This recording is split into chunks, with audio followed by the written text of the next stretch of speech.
Welcome to the Automotive Diagnostic Podcast.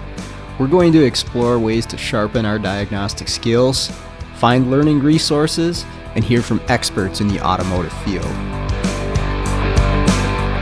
I am happy to have Automotive Seminars as a sponsor for the show.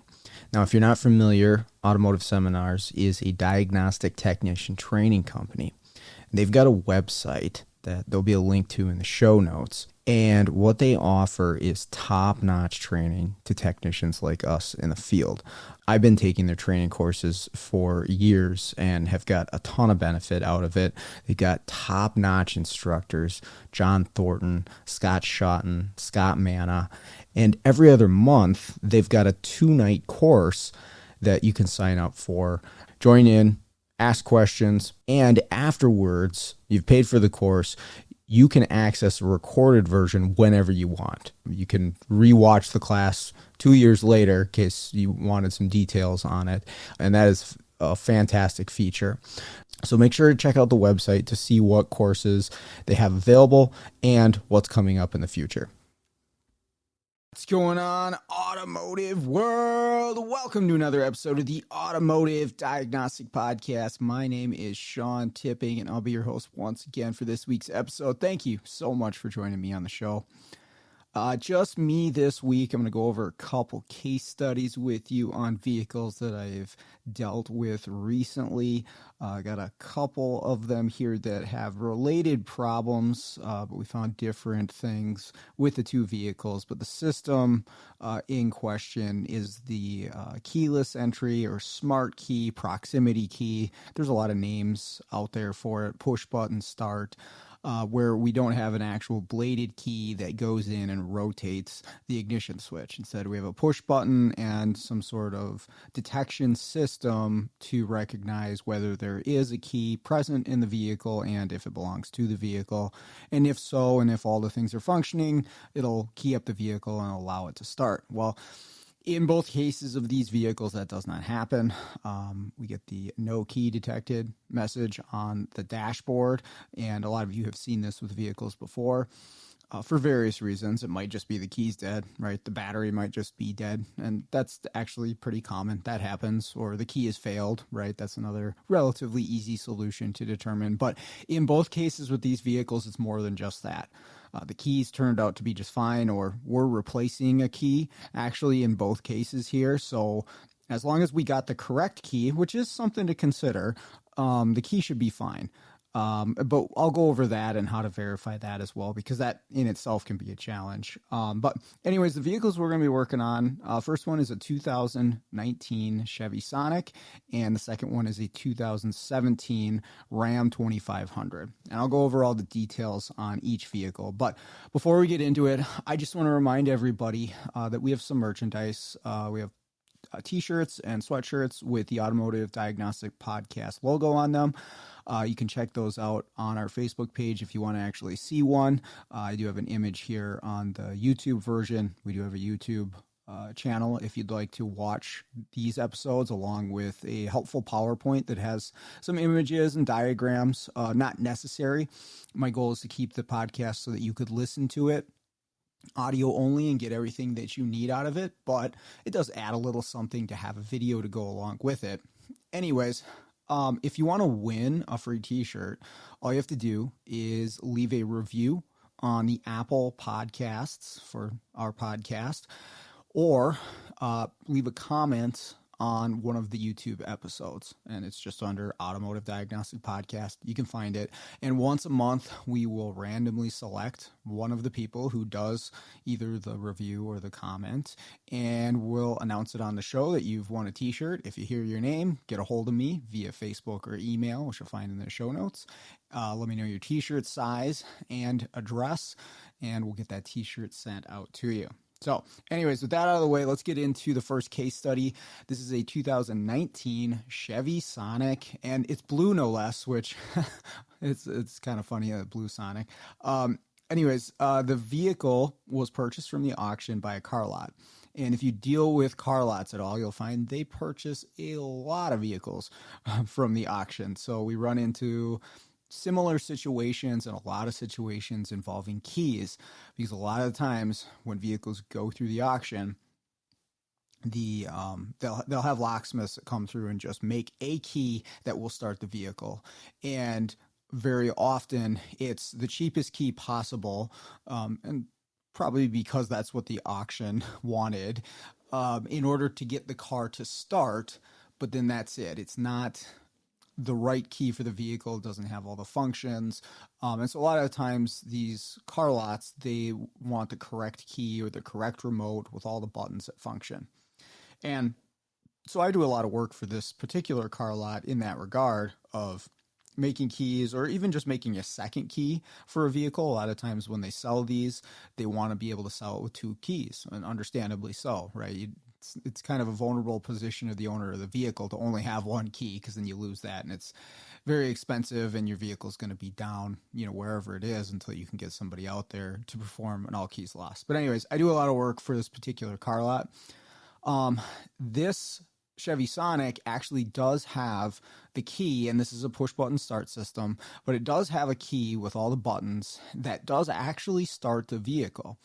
So smart key system, what they found was you have to put this key in the front cup holder, which is the backup slot, the coil detection for if there's an issue with the key or the smart key system, right? So if the battery and the key dies, you would put it in this cup holder, the car recognizes it, and you can still start the vehicle and drive it. But none of the remote functions work, proximity functions, none of that's functional, and that's the case on this vehicle. But it does start and run when that key is in the cup holder. So that's important to note, that this key is programmed to the vehicle, at least for that immobilizer portion, but none of the other functions work.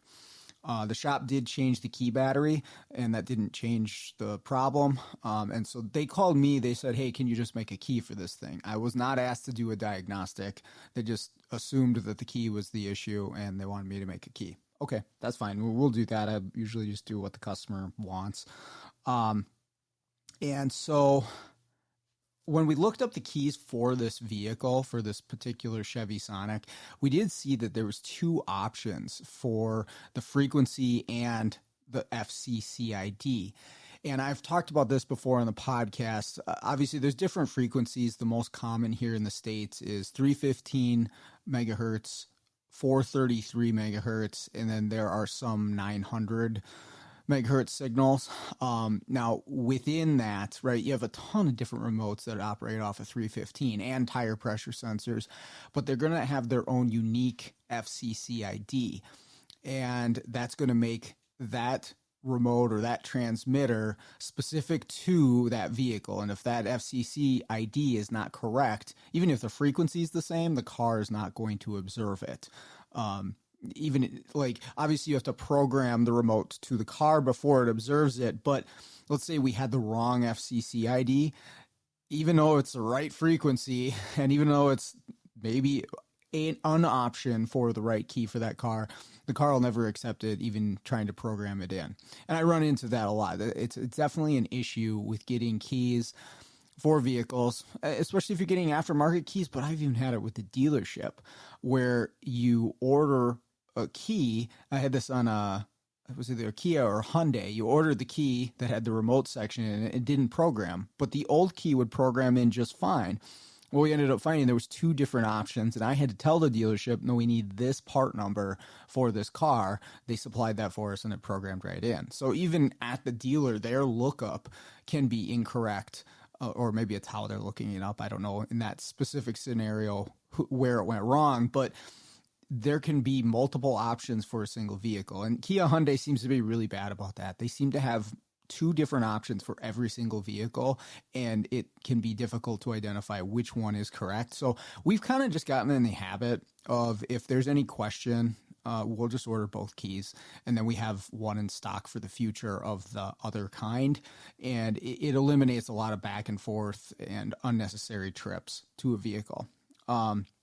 But you do want to pay attention to this if you're doing key jobs, and understand that, hey, just because it says 315 on the remote doesn't mean that it's all automatically going to program. Now, in this case, for this car, one option was 315 and the other one was 433. So the frequency was different, but the FCC ID was also different. One was HYQ4AA.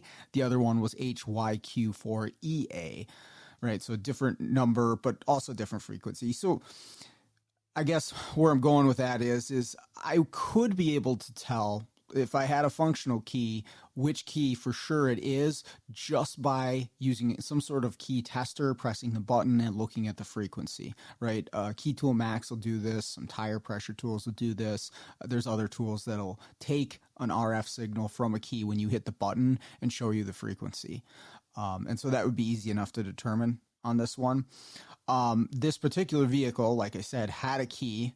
Now, although none of the RF functions work, which is really where that frequency and FCC ID number are important, but it does work for the vehicle.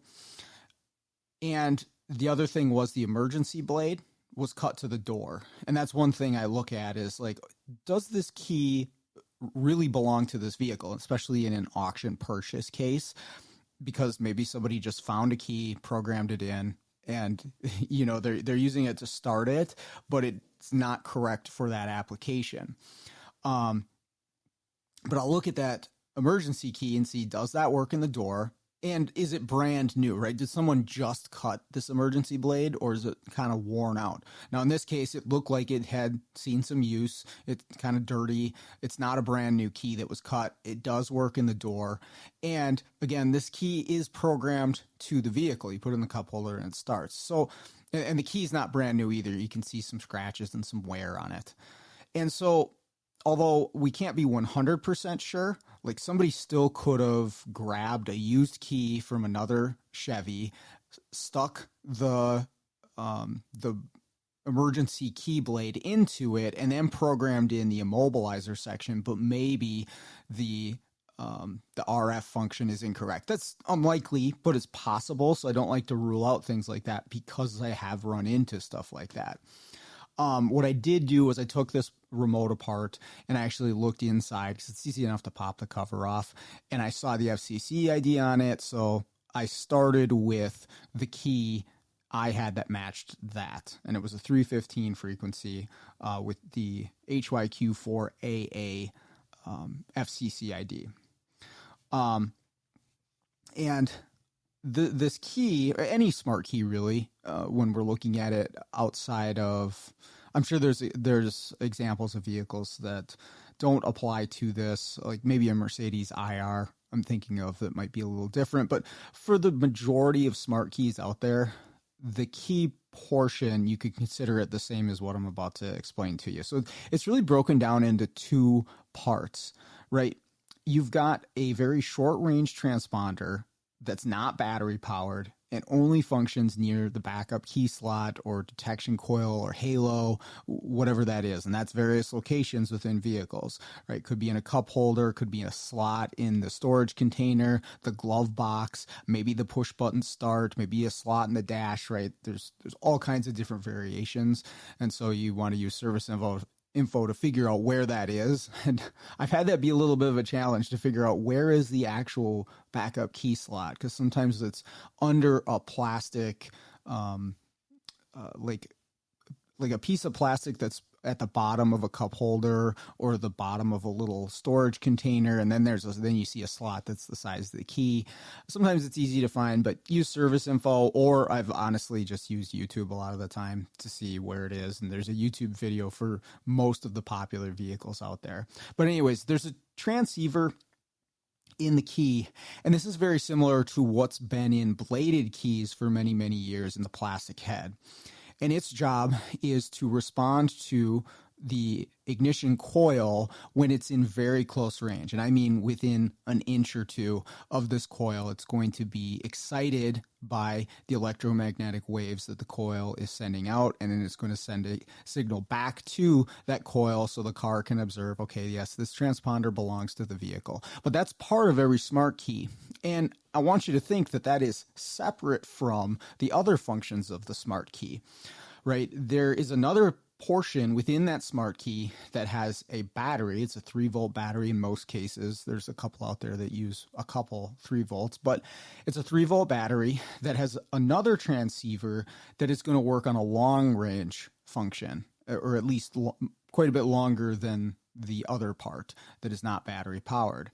And so this is the portion that when you hit a button and you're 20, 30 feet away from a vehicle, it's going to lock, unlock, remote start, whatever button you press.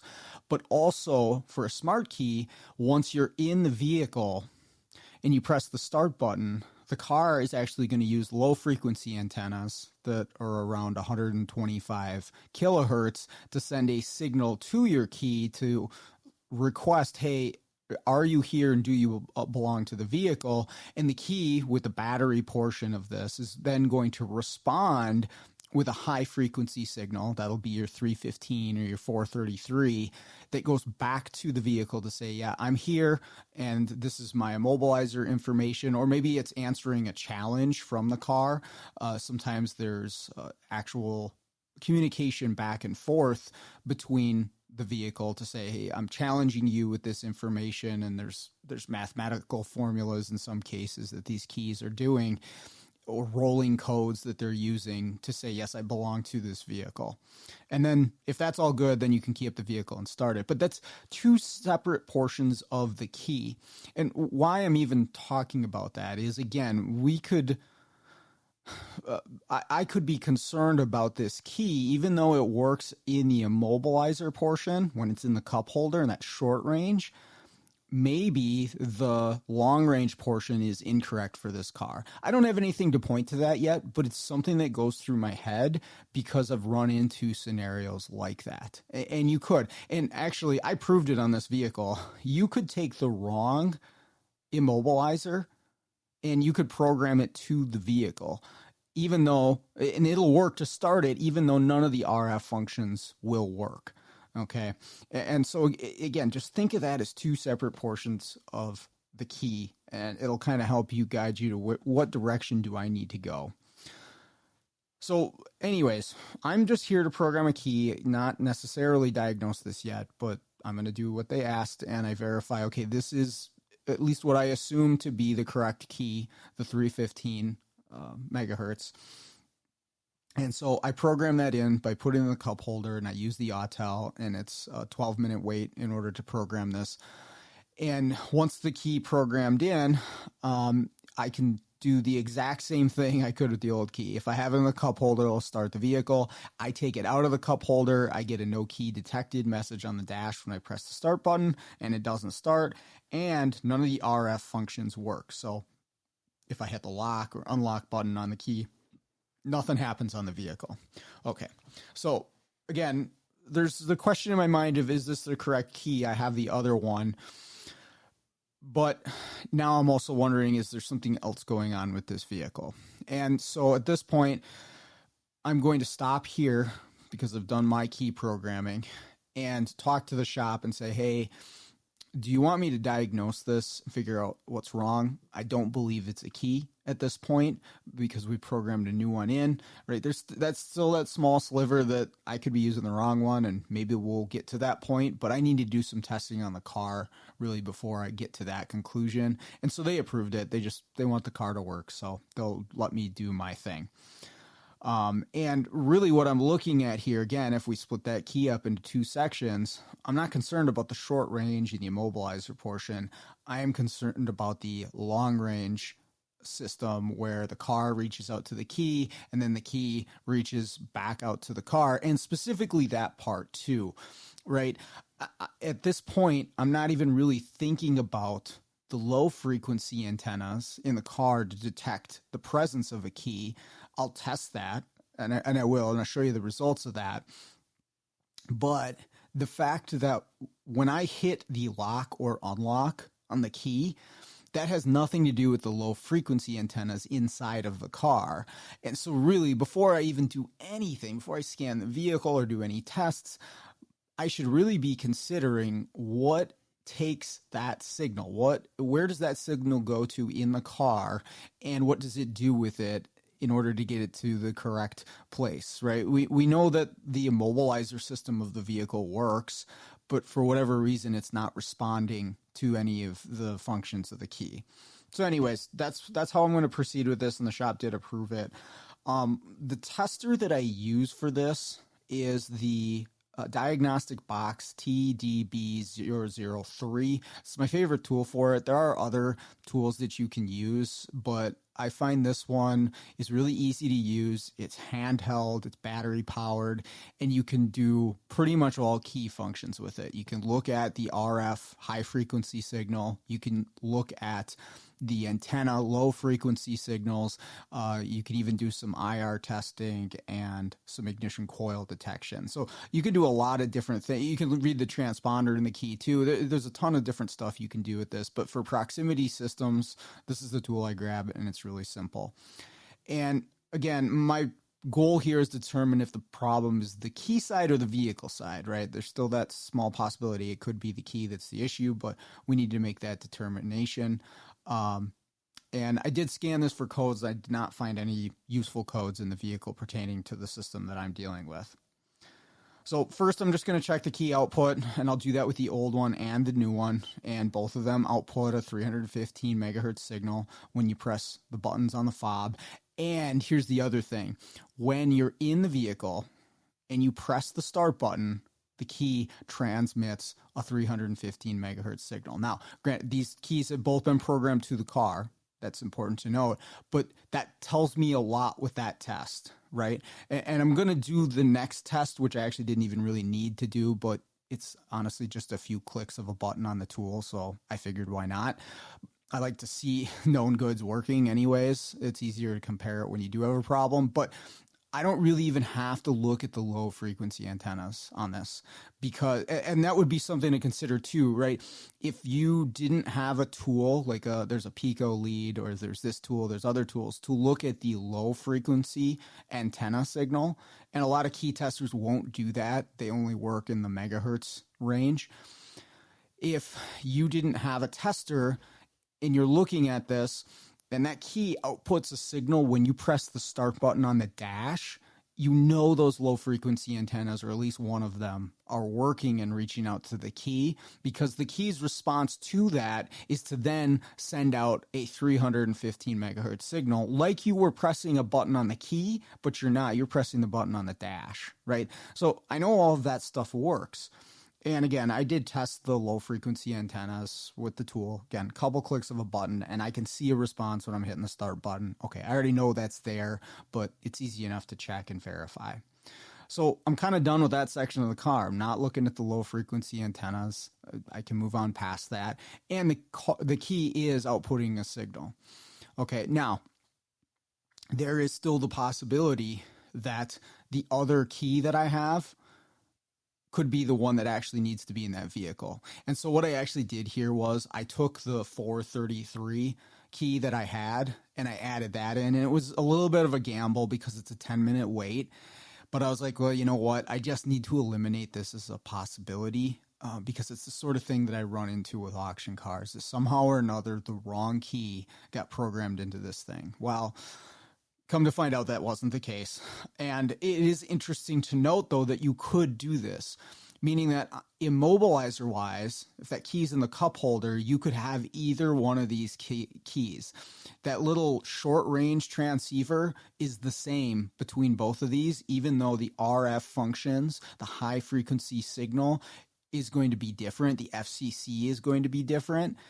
That little immobilizer portion is right, and you could program in the wrong one, because I did it. And so that proved to me, though, that both of the keys that are listed for this vehicle, neither one of them work, neither one of them take the signal for this from the key. And so I really got to look at the car side now. So the next question is what takes the signal from the actual key? What is responding or picking up that 315 megahertz signal? Which I guess 100% I don't know if the 433 or the 315 is right for this vehicle. And we tried to look it up by VIN and RepairLink, and it was still inconclusive. But I'm going to lean more towards the 315 only because the original key with the blade that was cut to the vehicle and it's a worn out key was a 315. I'm assuming that's my one, but I've tried both and neither of them work. But anyways, I want to know what is taking that signal in. Turns out from service information, it is the remote control door lock receiver. It acts as an antenna for the keyless entry system and communicates with the BCM through a dedicated serial data link. So if you look at the diagram, remote door lock receiver has 4 pins. There's a power from the BCM, a ground from the BCM, and 2 communication lines. Would look like kind of like a CAN bus between the two, and that's it. So there's only 4 wires going to this little thing. It's pretty simple. Okay, now I mentioned I didn't have any codes in the car, but I do have data PIDs in the BCM, right? Because I can't talk to the remote door lock receiver on the CAN bus. It's not a communicatable module via the scan tool. But I can look at the BCM, body control module, and look at the data PIDs in there. I do, and it doesn't seem to show any response to the key buttons when I press them, which I could probably surmise that was going to be the case, but I wanted to see, was there anything useful in the data PIDs that would indicate, hey, this is why we're not accepting the key data, or is there something that indicates there's like a communication issue with the door lock receiver or something like that? I don't see anything. I just don't see any response from the key when I'm pressing the buttons, and I tried all the keys. So really at this point, the next logical step is to go straight to the remote door lock receiver, which I did. And it was a little bit of a pain to get to on the hatchback version. It's left rear behind the quarter panel, behind the seat corner. And it really is kind of a pain to get to. But I did access it, and that allowed me to find my problem. If you look at the YouTube video, you can see some pictures here. But the connector at this door lock receiver was full of green crusties and corrosion. There had clearly been some water damage here. One of the pins was actually broken off in the connector. So that's obviously where we're at. And so I told them, you're going to need a module, and you're going to need this connector. It appears that this is a plug-and-play device, and I got one more piece of information from this labeled on the remote door lock receiver. It showed me the 315 megahertz signal. So I know for sure the original key and the one that I programmed in are correct for the vehicle, and all I have to do is replace this module. It should be plug-and-play, fix the connector as well, and they should be good to go. So that was what was going on with that one, is the remote door lock receiver connector was corroded. The module itself was probably okay. If you could, I don't know, repair the pin that was broken and the connector, you could probably get this working, but they're going to put a new one in and a connector, and then I shouldn't have to come back to this car at all. The key I programmed in and the original one should function just fine once they replace those components. Okay, so that was where this one was. Remote door lock receiver was not functioning, so we weren't able to accept any of the signals from the key, even though the car was reaching out to the key with a low frequency antenna. It never got the message back, and it never got the message when we hit the buttons on the key, because that remote door lock receiver, it was I think it was a power or the ground pin was broken. Now, I would expect there to be a communication code on the BCM if something like this happened, but it didn't have one. So I can't really answer exactly why that was. But anyways, that's what we found. This episode is brought to you by AutoRescueTools.com and Isaac Rodell. If you're looking for scan tools, key cutting equipment, programming laptops, Isaac is the guy. Not only does he have an extensive list of all of those things I mentioned, his support after the purchase is top notch. I bought my Dolphin key cutting tool from Isaac several years back, and he has helped me out every step of the way. Anything that I needed on this thing, I didn't quite understand. If I had an issue with it, I needed something additional. He was easy to get a hold of and helped me out with that. So I highly recommend that you check out his website if you need anything related to keys, scan tools, diagnostic equipment. And again, that's AutoRescueTools.com. The link will be in the show notes. This episode is brought to you by autorescuetools.com and Isaac Rodell. If you are looking to get into module programming, but you are not sure what kind of laptop you're going to need or how to set it up for programming, Isaac is your guy. He can set up laptops specifically to do control module programming for specific brands with partitioned hard drives and all the software that you're going to need to do this. He also sells key cutting equipment, scan tools, and other diagnostic equipment. I bought some stuff from him in the past, and the support is phenomenal. So I highly recommend checking out the website. Again, that's autorescuetools.com. The link will be in the show notes. The next vehicle is a little bit more interesting. This was a 2017 Ram 2500 with a 6.7 diesel engine. This is actually a listener to the podcast, so he may listen to this episode, but it runs a salvage yard / used car lot up ways north from me here. He called for an all keys lost, said, hey, I got this Ram from the auction and it has no keys. And I bought a new key from the dealer. Can you just come up and program this in for me? And sure, that's part of what we do is all keys lost. And again, it's an auction vehicle. He did mention a couple other things to me that I guess going into it, I'm almost expecting more issues than just a key. But he mentioned that the cab swap had been performed at one point or another. So they actually swapped out the body of the vehicle, which can be real trouble if it's not exact match to the vehicle and the harnesses are different. So there's that.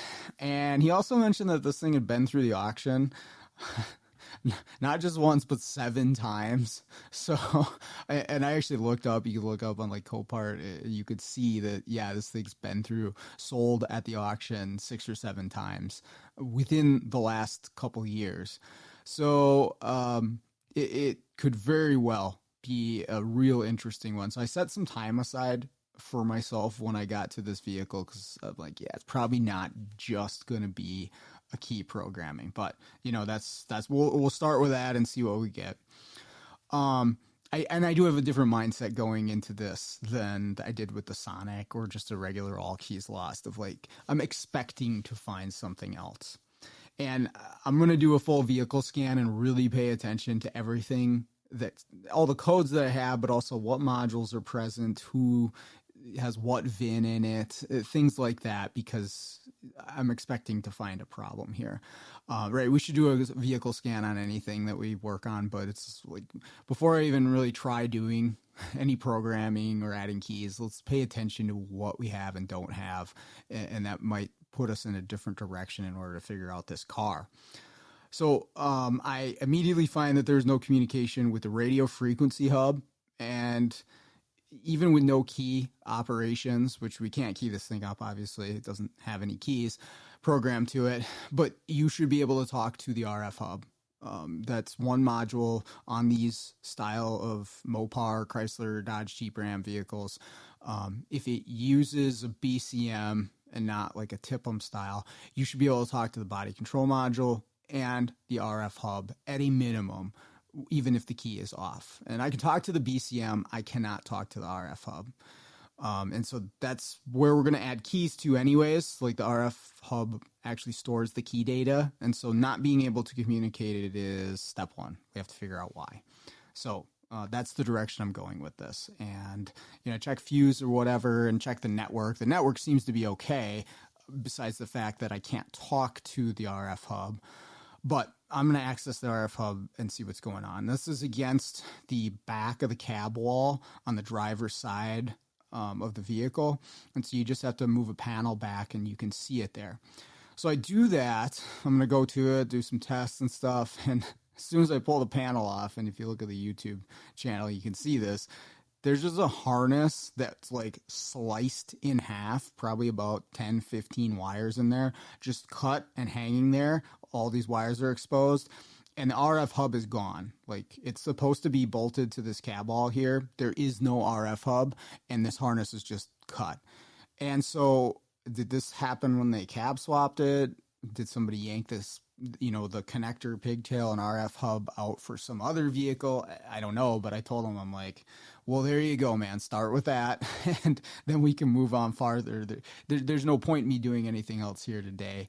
And I did warn him, like, hey, we could run into a series of problems with this thing, considering that it's been through the auction so many times, cab swap, stuff like that. I'm like, just be aware, like, if you get a new RF hub, and you're going to have to in this case, I don't even have anything to clone over from an old one, but if you get a new one and you wire it in with a connector pigtail, we could still have a ton more issues. And he's aware of that, but he wants to proceed. They want to get this vehicle figured out and get it moving. But so anyways, I get a call from him.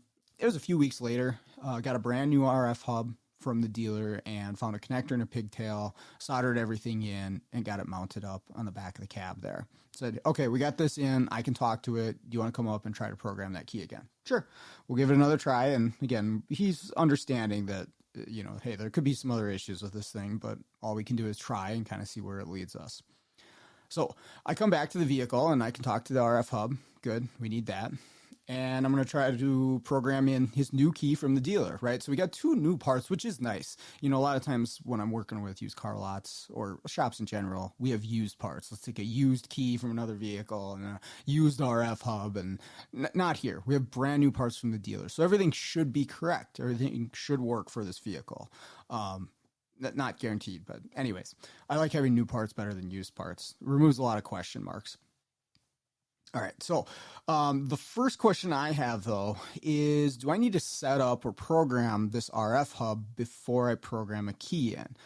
And where am I going to find that information? Of course, it's in service info, and there's a handy dandy chart. I actually had a podcast episode on this about module replacement and programming when it comes to like immobilizer stuff for Mopar vehicles. They have a replacement guide chart that has 8 different conditions depending on what you are replacing and what is existing on the vehicle, right? And the 4 components are the RF hub, the body control module, the keys, and the powertrain control module. And there's various combinations of new and existing depending on what you're replacing. So if you're replacing multiple components together, you got to look at this chart and say, okay, what do I have to do first and in what order? And this actually puts me in condition 6 of the possible 8. Actually, I think there's more than 8 conditions. I think there's a chart below this, but the chart that I put on the YouTube channel here, there's 8 different conditions, and we're in condition 6, meaning that the RF hub is new, the body control module is existing, the keys are new, or the key in this case is new. I only have 1 new one, and the PCM is existing. All right, and that tells you what to do. And there's only 2 steps, so very easy with new key and new RF hub is to program the ignition keys, and it says ignition off in parentheses here. And then it says RF hub replace function. And that's it. So what I'm looking at here is programming the key in is my first step with this new RF hub. Okay. So that should be relatively easy to do. Hopefully, but obviously this vehicle could present me with some other issues. And it did. Programming the key fails. I attempted with YTech. I attempted with Autel and another key programming tool. All gave me the same result. Nothing I was able to do allowed me to program this key in. And I actually had another key out in my van that was aftermarket. I just tried that for the heck of it. Same thing. Didn't get anywhere. Fail. So I'm going to begin with the same testing process that I did with the Chevy Sonic. I'm going to get that diagnostic box proximity key tool tester out and start seeing, is my key outputting a signal? Is the car reaching out to the key? What do I have? What am I missing here? So what I ended up finding on this one was a little different than the Sonic, right? When I tested the Sonic and I looked and I hit the start button, I could see the key was outputting a signal.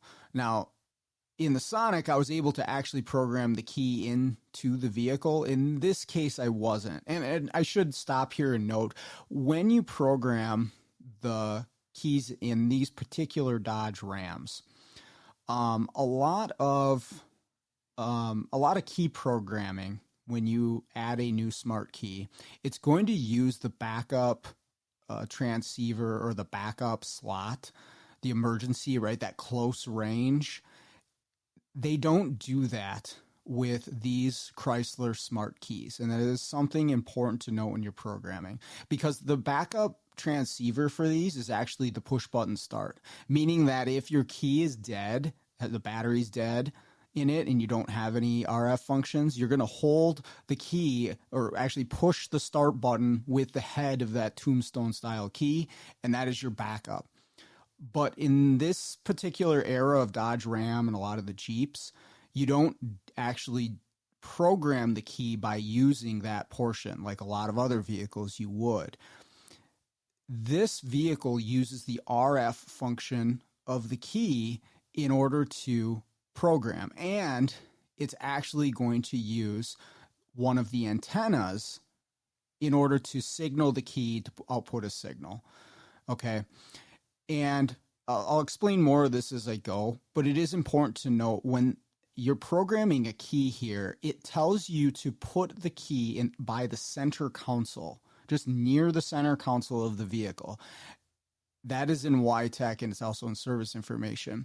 Be careful here, because if you use the Autel to program the key, it will say put it near the start button or the center console. And so it's kind of just covering all its bases here, but putting it up to the start button will not do anything in this case, because that's not how this one works. This one is using the RF functions of the key during the programming of the key, which is a little bit different than at least what I'm used to on the majority of the cars. Like that Sonic, you had to put it in the cup holder, and you need that short range transponder functional, and that's all you need functional to program in the key. Not the case with these. Anyways, I start doing the same testing. I'm using that diagnostic box, and the key is outputting a signal. If I hit the buttons on the key, you get I think it was a 433 on this one. There's only one option for the key on this one. I believe it was 433, and it was outputting a signal. But when I would hit the start button on the dash, I was not seeing a low frequency signal within the car. And I'm sitting in the driver's seat here, and I don't see any signal there. And so now I need to be looking in that direction, because that low frequency or reach out to the key doesn't seem to be there, right? And I have a brand new RF hub, and that's why I was wondering about programming. But first step, and I even tried running the RF hub replacement function just to see what would happen.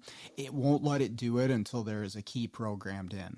And so key programming is my first step, but I don't seem to be able to do that because the car doesn't seem to be able to reach out to the key itself. So I did notice that there was some circuit codes in the RF hub. Now, again, the harness was all patched back together, and there's a lot of things unplugged on the dash and stuff of this vehicle.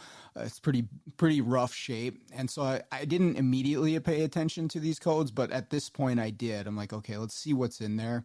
And the codes were for the actual antennas, the low frequency antennas within the vehicle. And there's 4 of them in this like crew cab style truck. There's one at the back near the RF hub, one under the center console, and then one on each side of the vehicle near the doors. And these are to detect if the key is present in the vehicle, and then you can use DataStream to figure out where it is in the vehicle.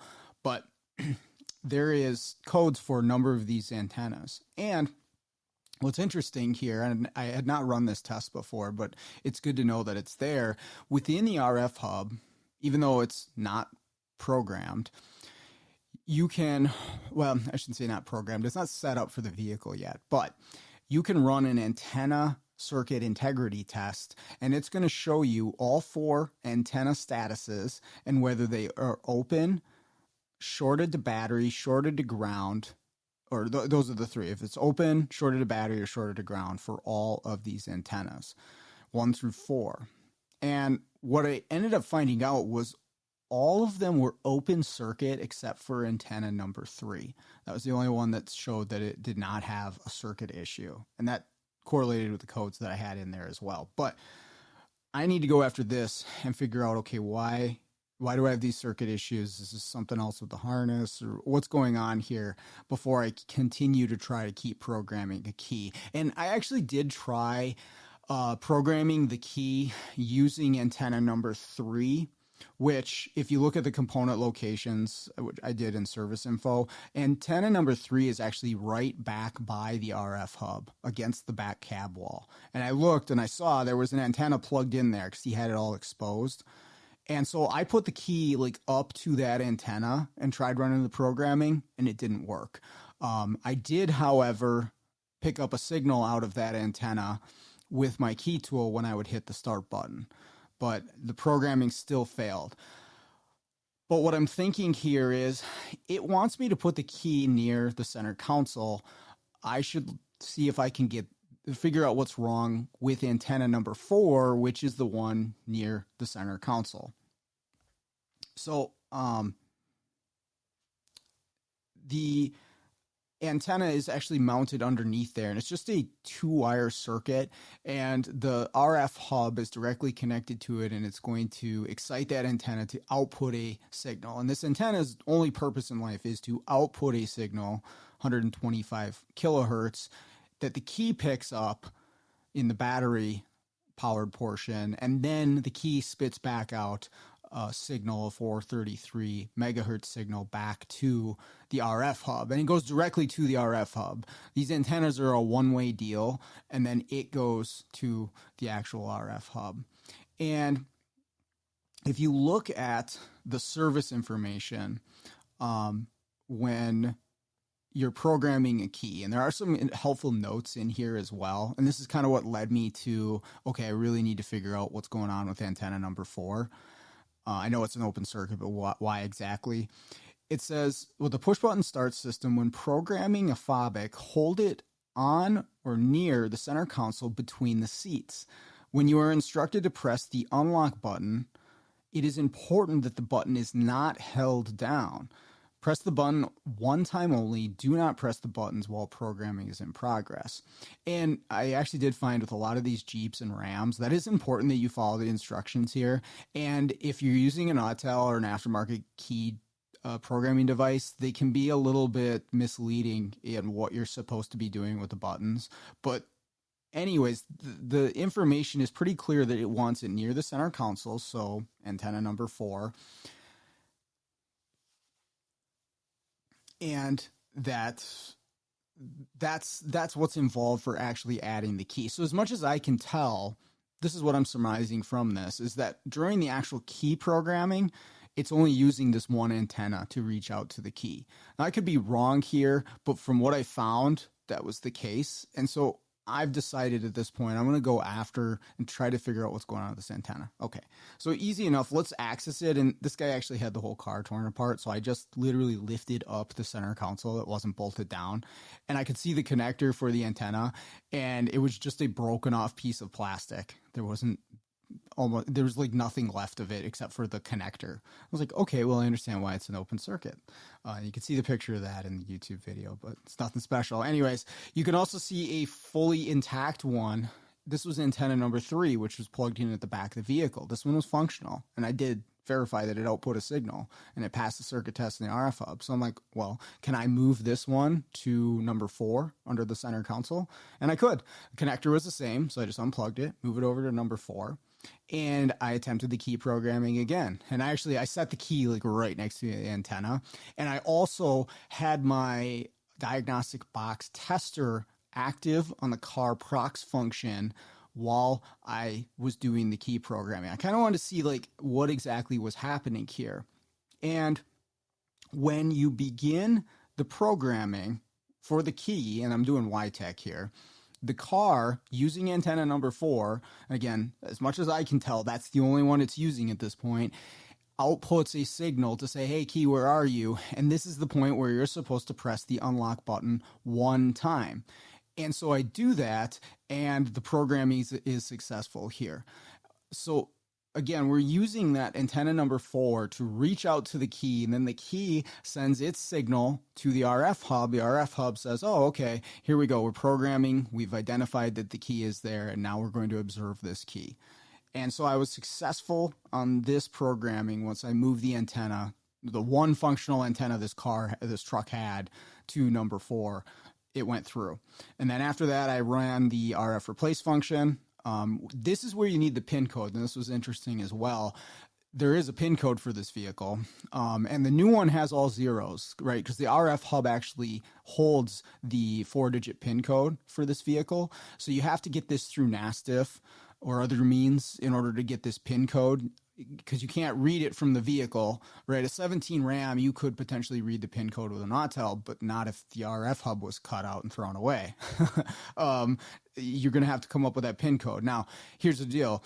Whatever pin code you put in at this point is the one the car is going to observe. Me personally, more of like a karma thing. It's like I try to put in the correct pin code on these vehicles, because if you put in the wrong one, I mean, there's a possibility that maybe other modules might reject it.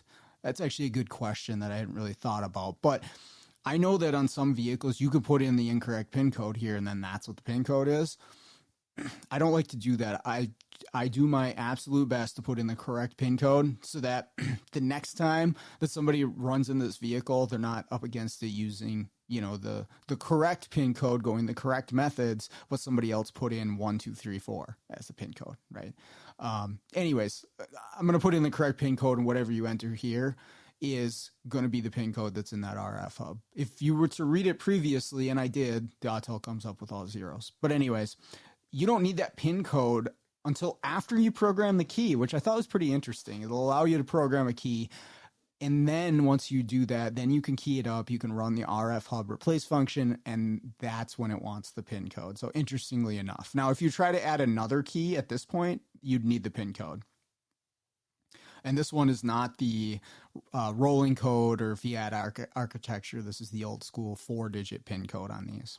So after all that, the key works, the RF functions work, the vehicle keys up, and I could talk to everything or most things. There were still quite a bit of things unplugged. The vehicle doesn't start, but it had a lot of other circuit issues and things not pertaining to the key, one of which it was like missing a brake switch, and they tried throwing one in, but it needs more than that. The transmission wasn't reading the correct gear, and who knows with a cab swap. But he was pretty pumped because we've made a big leap forward, right? Like, you can't do a whole lot when you can't key up the vehicle, but once you can get to that point, you can start chipping away and sorting through the other issues that are on the vehicle in order to get it functional again. So that was that. So pretty interesting, and hopefully some good information if you're dealing with these keyless entry, proximity style systems. But yeah, let me know if you got any of those stories yourself or any other information on that. I'd love to hear it. The information for the Facebook group is in the show notes. If you want to join there, leave a comment, share some of your own case studies on these vehicles. But yeah, that's all I've got for you today on the show. Thank you so much for listening and all the feedback. I always appreciate that. But with that all the way, let's get out there, start fixing the world one car at a time.